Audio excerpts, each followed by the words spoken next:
Praise be to you, Yahuwah my Elohim. Praise be to your Son, Yahushua my Messiah. I come at your feet in the name of your Son. Thank you for the knowledge you pour unto me, and thank you for breaking all the shackle that was bound on my face.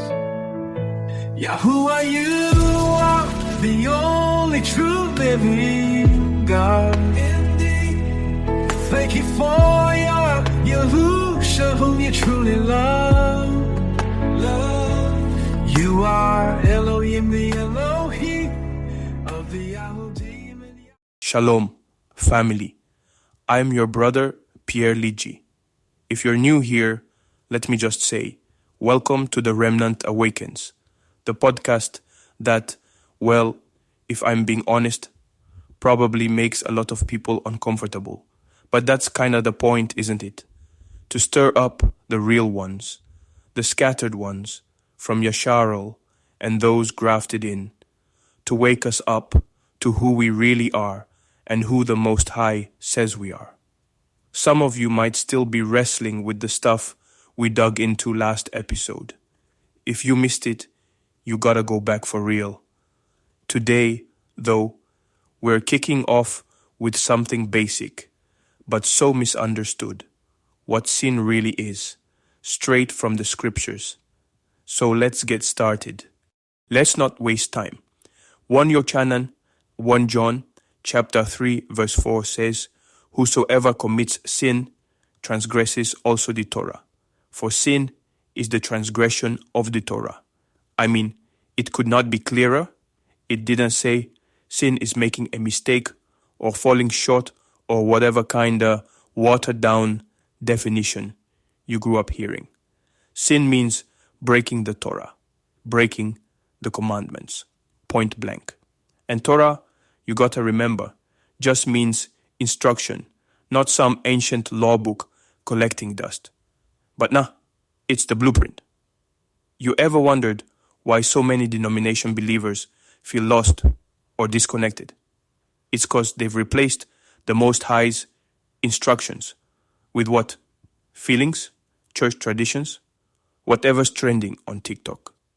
Nah, sin isn't a gray area. The world would like you to think it's all subjective, but scripture, our Hebrew scriptures, don't leave that open. And look, I'm not saying that to condemn anybody out here. I know I've been there too. But if we're gonna do this narrow path walk for real, we gotta get the definitions right. Sin isn't about just messing up or being human. Nah, it's that deliberate line. You cross it, and you step outside our Creator's design. That's why, in previous episodes, I've hammered on about original Hebrew meanings, not some translation or commentary that makes everything sound easy. Sin is Torah breaking. That's it. And here's where it gets sticky. Most Christian churches, let's just say it, have moved that ancient boundary stone. They'll tell you, we're not under the law, we're under grace. And to them, that means Torah's gone, done away with, nailed to the tree. I'm not here to bash. I know many are sincere. But sincerity doesn't mean you got the truth, does it? If we just go off what people say, rather than what's in the book, we end up with the confusion we see today. Remember, in earlier episodes, how we talked about the mystery of iniquity. That lawlessness that crept in replaced Torah with Greco-Roman religion, turned our faith into something soft, something that it isn't, something passive. That's by design. The religious system twisted what sin even is, so folks wouldn't even recognize it anymore. I mean, if the definition of sin changes based on your denomination or what year it is, that can't be the unchanging word, right? truth has to be rooted. Without Torah, and with all these traditions getting stacked on top, it's easy for folks to say, I'm good. I just need forgiveness every week, like a subscription service. That's not it. That's the trap. And if you haven't noticed, the world's gotten more chaotic, not less, since they scrapped Torah. I mean, look at our adults and youth today. This generation is out of control. So let's break down what happens when you rip Torah out the picture. When you make up your own definition of sin. What's the fruit of that? Well, I don't even have to convince y'all. Just look around. Confusion between right from wrong and identity confusion. Lawlessness. Folks claiming any and every identity except the one Yahweh gave them. Denying real consequences. Picking and choosing what's convenient. When you remove the Torah, man, it's like removing the foundation from a house and then acting surprised when it crumbles. People don't even know who they are anymore. And when people say, well, the law's gone, we just need grace, it produces a culture where nobody is accountable. Grace, grace, grace. But what are we being saved from if there's no definition of sin? That's the crazy part. You see, once you abandon Torah, you end up with fruit that looks nothing like the Mashiach or the early assembly, as we mentioned in past episodes, especially about the true Hebrews and the importance of going back to our roots. If we don't restore that foundation, we're lost. The fruit of lawlessness is chaos and confusion, period. Now, a lot of folks get real confused about why Yahusha came. They'll twist Paul's words, let's use his right name, Shaul, and forget the rest of the context. Romaim, Romans chapter 6, verse 1 to 2, in the Sefer. Shall we continue in sin, that grace may abound? Never. Some versions say, God forbid. But I like how the Sefer pulls no punches. Never. Do you hear that? It doesn't say, keep on sinning so grace can pile up higher. It says, no way. Yahusha didn't suffer, die, and rise again so we could stay in the same pattern of law-breaking and confusion. Sometimes I wonder, how did we get so turned around? People act like Yahusha came to get rid of the instructions, when every prophet he quoted, every move he made, was Torah. They act like grace is this cheap, get-out-of-jail-free card, instead of the power to actually break free from lawlessness, Torahlessness. You know, in an episode, we really leaned into the idea that the whole Bible, all the covenants, were written to the Hebrews, for the Hebrews, and the nations get grafted in.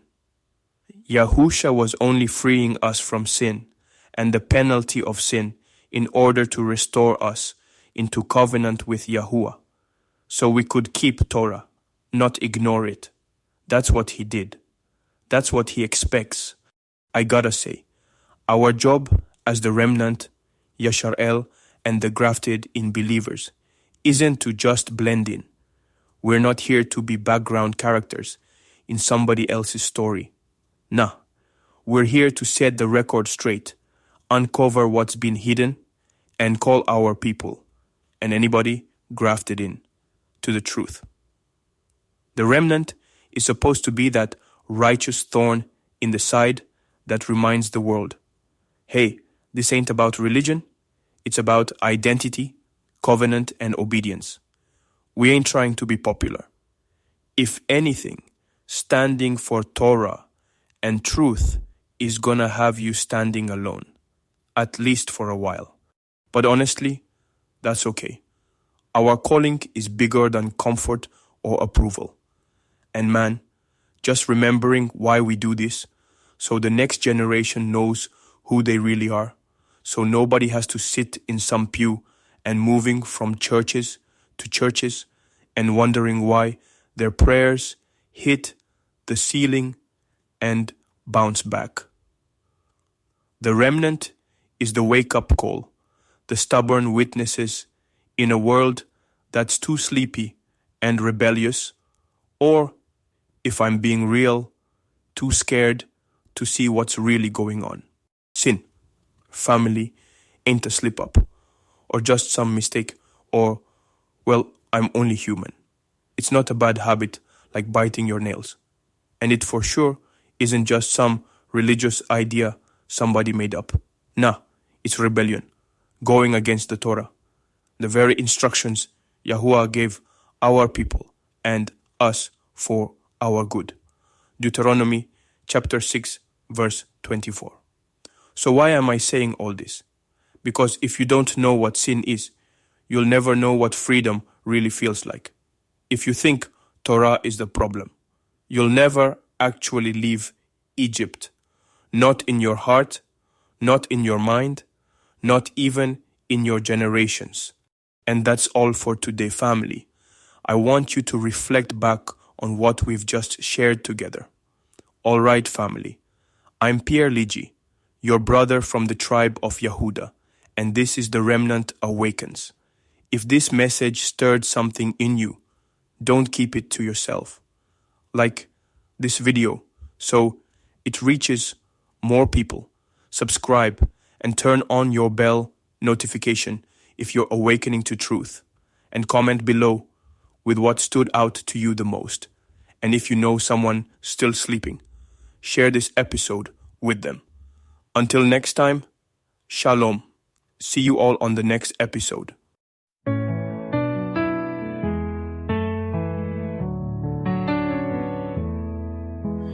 Praise be to you, Yahuwah my Elohim.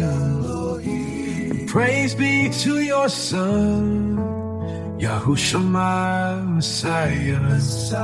I come at your feet in the name of your Son.